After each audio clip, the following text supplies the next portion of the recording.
بسم اللہ الرحمن الرحیم صلی اللہ علیہ حبیبی محمد علیہ وسلم۔ ناظرین محترم، واقعہ معراج کا تذکرہ مبارک ہم کر رہے تھے، تو ساتویں آسمان کے اوپر جب سدرۃ المنتہا آ گئی تو وہاں کے جو واقعہ مبارک ہے، تو بعض روایت میں اس میں یوں ہے کہ سدرۃ المنتہا کے بعد امام بزار رحمۃ اللہ علیہ نے حضرت سیدنا مولا سیدنا علی بن ابی طالب علیہ السلام سے معراج کے باب میں ایک حدیث نقل کی ہے کہ اس میں جبرائیل علیہ السلام کا براق پر چلنا ذکر کیا یہاں تک کہ حجاب تک پہنچے، یعنی ایک پردے تک، اور یہ بھی فرمایا کہ ایک فرشتہ حجاب کے اندر سے نکلا تو جبرائیل علیہ السلام نے عرض کیا کہ قسم اس ذات کی جس نے آپ صلی اللہ علیہ وآلہ وسلم کی ذات مبارک کو دین حق دے کر مبعوث فرمایا ہے کہ جب سے میں پیدا ہوا ہوں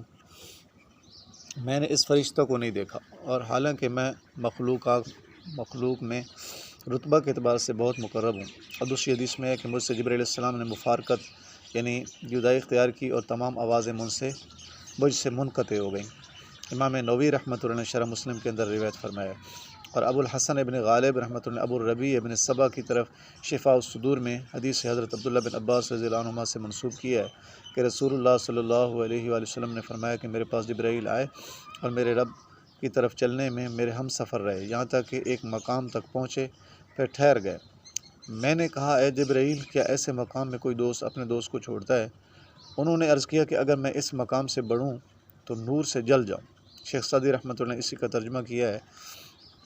فارسی میں شیخ سعدی رحمۃ اللہ نے لکھا ہے، بدو گفت سالار بیت الحرام کہ اے حامل وحی برتر خرام، چو در دوستی مخلصم یافتی انانم ز صحبت چرا تافتی بگفتہ فراتر مجالم نماند بماندم کہ میرو بالم نماند اگر یک سر موئے برتر پرم فروغ تجلا بسوزد پرم۔ یعنی آخری شعر کا ترجمہ ہم آپ کے سامنے رکھتے ہیں۔ خلاصہ یہ ہے کہ ہمارے نبی پاک صلی اللہ علیہ وسلم نے فرمایا کہ اے وحی کو اٹھانے والے فرشتے، میں نے تو تجھے دوستی میں مخلص پایا ہے، تو میری اب صحبت سے مجلس سے کیوں الگ ہو رہا ہے؟ تو وہ فرشتوں کا سردار عرض کرنے لگا کہ حضور صلی اللہ علیہ وسلم کی ذات مبارک، میں آپ کی صحبت مبارک سے میں الگ نہیں ہو رہا، کیونکہ اس کی وجہ اب میری مجبوری یہ ہے کہ اگر یک سر موئے برتر پرم، اگر میں ایک قدم بھی آگے اٹھاؤں فروغ تجلا، تو اللہ جل شانہ کی تجلی مبارک سے بسوزد پرم، میں اپنے پروں کو جلا دوں گا، یعنی میرے پر جل جائیں گے۔ اور اسی حدیث مذکور میں یہ بھی ہے کہ پھر مجھ کو نور میں پیوست کر دیا گیا اور 70,000 حجاب مجھ کو طے کرائے گئے کہ ان میں ایک حجاب پردہ جو تھا دوسرے حجاب کے مشابہ نہ تھا، اور مجھ سے تمام انسانوں اور فرشتوں کی آہٹ منقطع ہو گئی۔ اس وقت مجھ کو وحشت ہوئی،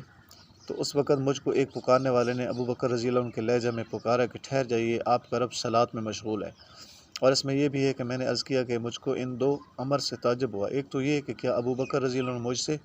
آگے بڑھ گئے، ابو بکر مجھ سے آگے بڑھ گئے، اور دوسرے یہ کہ میرا رب صلاۃ سے بے نیاز ہے۔ ارشاد ہوا کہ اے محمد صلی اللہ علیہ وآلہ وسلم، یہ آیت پڑھو، هو الذی یصلی علیکم وملائکۃ لیخرجکم من الظلمات الی النور وکان بالمؤمنین رحیما۔ سو میری صلاۃ سے مراد رحمت ہے، یعنی اللہ پاک نے فرمایا کہ آپ کے لیے اور آپ صلی اللہ علیہ وسلم کی امت کے لیے۔ اور ابو بکر رضی اللہ عنہ کی آواز کا قصہ یہ ہے کہ ہم نے ایک فرشتہ ابو بکر رضی اللہ عنہ کی صورت کا پیدا کیا جو آپ صلی اللہ علیہ وسلم کو ان کے لہجہ میں پکارے تاکہ آپ کی وحشت دور ہو، اور آپ صلی اللہ علیہ وسلم کو ایسی ہیبت لاحق نہ ہو جو آپ کو فہم مقصود سے مانے ہو، جو مقصود کو سمجھنا ہے اس سے رکاوٹ کا باعث نہ بنے۔ شفاء الصدور کی ایک روایت میں ہے کہ بعد قطع حجابات کے ایک رف یعنی مسند سبز میرے لیے اتار دی گئی اور میں اس پر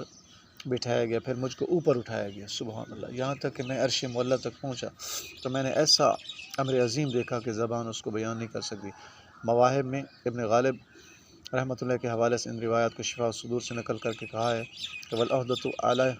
علیہ فی ذالک۔ امام بزار رحمۃ اللہ علیہ کی روایت سے ظاہراً معلوم ہوتا ہے کہ عروج السماوات بھی یعنی آسمانوں پر بلند و نبی براق ہی پر ہوا، واللہ عالم۔ رحمت الہیہ کی توجہ کے لیے جو آپ صلی اللہ علیہ وسلم کو حکم ہوا ٹھہرنے کا، اس کا یہ مطلب نہیں کہ آپ صلی اللہ علیہ وسلم کا آگے بڑھنا نعوذ باللہ اللہ جل شانہ کو شغل مانے ہو جائے گا، یعنی یہ مطلب نہیں تھا کہ اللہ پاک نے تھوڑی دیر ٹھہرنے کا حکم فرمایا کہ آپ کے اللہ جل شانہ نعوذ باللہ کسی کام میں مصروف تھے، ایسی بات نہیں۔ تو مطلب یہ کہ توجہ رحمت سے جس طرح مخلوق کے لیے ایک شغل دوسرے شغل کے ایسا نہیں، بلکہ معنی یہ ہے کہ چونکہ اللہ تعالیٰ اس وقت خاص رحمت فرما رہے ہیں، آپ صلی اللہ علیہ وسلم سیر کو منقطع کیجیے اور اس میں مشغول ہو جائیے، یعنی اللہ تعالیٰ کی رحمت مبارک میں مشغول ہو جائیے، کیونکہ شغل سیر معنی ہوگا یکسوئی تام سے اس رحمت کے اخذ کرنے میں، اللہ تعالیٰ کی رحمت لینے میں، یعنی چلنا جو ہے یہ تھوڑا تھوڑا معنی بنے گا۔ تو اس لیے اللہ تعالیٰ نے چلنے کے بارے میں جو ہے ٹھہرنے کا حکم فرما کے اللہ تعالیٰ نے گویا کہ پوری رحمت کے لینے کا جو ہے انتظام فرما دیا۔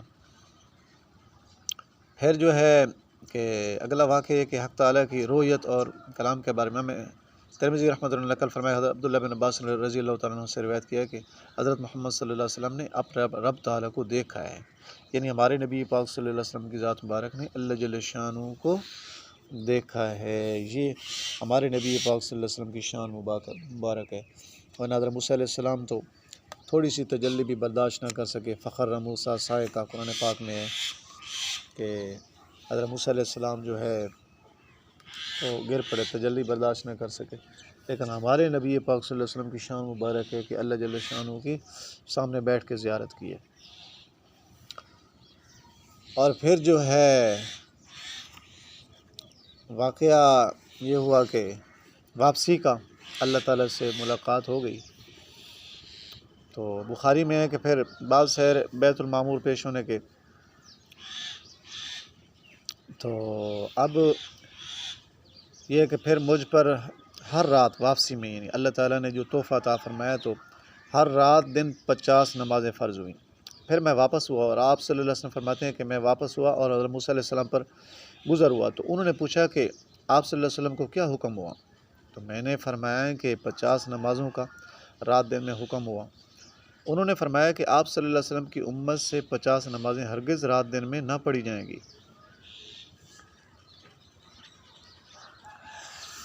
تو واللہ میں آپ صلی اللہ علیہ وسلم سے پہلے لوگوں کا تجربہ کر چکا ہوں، بنی اسرائیل کو خوب بھگت چکا ہوں، حضرت موسیٰ علیہ السلام نے یوں فرمایا، اپنے رب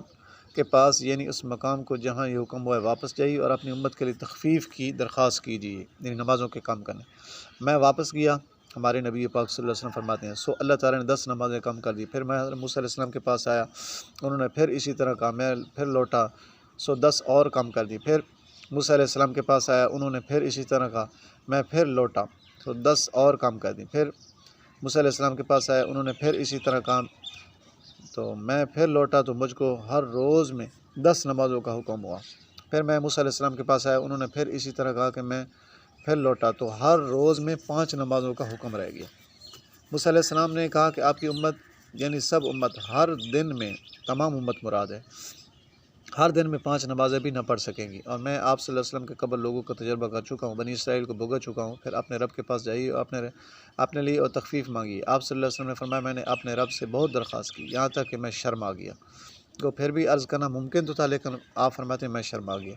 لیکن اب راضی ہوتا ہوں اور تسلیم کرتا ہوں۔ آپ فرماتے ہیں کہ جب وہاں سے آگے بڑھا تو ایک پکارنے والے نے حق تعالیٰ کی جانب سے پکارا، میں نے اپنا فرض جاری کر دیا اور اپنے بندوں سے تخفیف کر دی۔ مسلم کی روایت میں 5 کا کم ہونا آیا ہے، اور اس کے اخیر میں یہ بھی ہے کہ اے محمد صلی اللہ علیہ وسلم، یہ 5 نمازیں ہیں دن اور رات میں، ہر نماز 10 کے برابر ہے، تو 50 ہی ہو گئی۔ امام نسائی رحمۃ اللہ نے روایت فرمایا ہے، نسائی شریف میں ہے کہ حق تعالیٰ نے مجھ سے ارشاد فرمایا کہ میں نے جس روز آسمان و زمین پیدا کیا تھا تو آپ پر اور آپ صلی اللہ علیہ وسلم کی امت پر 50 نمازیں فرض کی تھیں، سو آپ صلی اللہ علیہ وسلم اور آپ صلی اللہ علیہ وسلم کی امت اس کی پابندی کیجیے۔ اور اس حدیث میں حضرت موسیٰ علیہ السلام کا یہ ارشاد ہے کہ بنی اسرائیل پر 2 نمازیں فرض ہوئی تھیں مگر ان سے نہ ہو سکیں، اور اس کے آخر میں یہ ہے کہ یہ 5 ہیں اور برابر 50 کے ہیں، تو آپ صلی اللہ علیہ وسلم آپ صلی اللہ علیہ وسلم کی امت اس کی پابندی کریں۔ آپ فرماتے ہیں کہ میں پہچان گیا کہ یہ اللہ تعالیٰ کی طرف سے پختہ بات ہے۔ جب موسیٰ علیہ السلام کے پاس آیا، انہوں نے کہا کہ پھر جائیے، تخفیف کرائیے، مگر میں پھر نہیں گیا۔ امام نسائی رحمۃ اللہ علیہ نے یہ روایت نقل کی ہے۔ اور آپ کو یاد ہونا چاہیے امام نسائی رحمۃ اللہ علیہ کی شہادت جو ہے وہ کیسے ہوئی، تو اس کا واقعہ جو ہے وہ آپ کے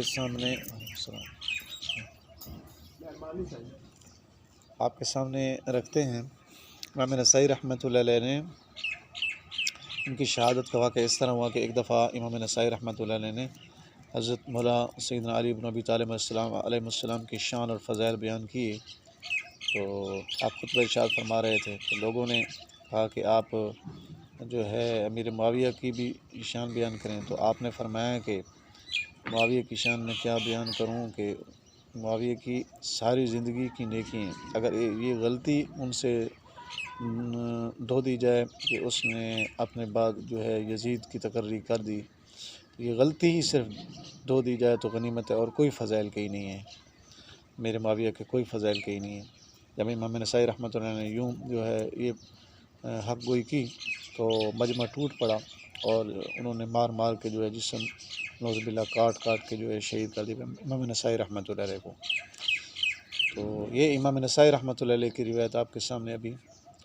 معراج کے واقعے میں بیان کی گئی ہے۔ اور شیخین کی روایت میں ہے کہ جب کم ہوتے ہوتے 5 رہ گئی تو ارشاد ہوا کہ یہ 5 ہیں اور ثواب میں 50 ہیں۔ میرے یہاں بات کی بدلی نہیں بدلی جاتی، بات کی تبدیلی فرمان کی تبدیلی نہیں ہوتی۔ تو یہ واقعہ معراج ہے، اور انشاءاللہ پھر ہمارے نبی پاک صلی اللہ علیہ وسلم کا جو واپسی کا جو سفر ہوا ہے، تو یہ انشاءاللہ اس سفر کے بقیہ کچھ واقعات ہم اگلی نشست میں آپ کے سامنے رکھیں گے، اور اگلی نشست ہماری آخری نشست ہوگی اس اعتبار سے۔ اس سے پہلے اگر آپ نے ہمارا چینل سبسکرائب نہیں کیا تو ضرور سبسکرائب کر لیں، گھنٹی کے بٹن کو دبائیں تاکہ آنے والے ویڈیوز کا نوٹیفیکیشن آپ کو وقت پر پہنچ سکے۔ السلام علیکم ورحمۃ اللہ وبرکاتہ۔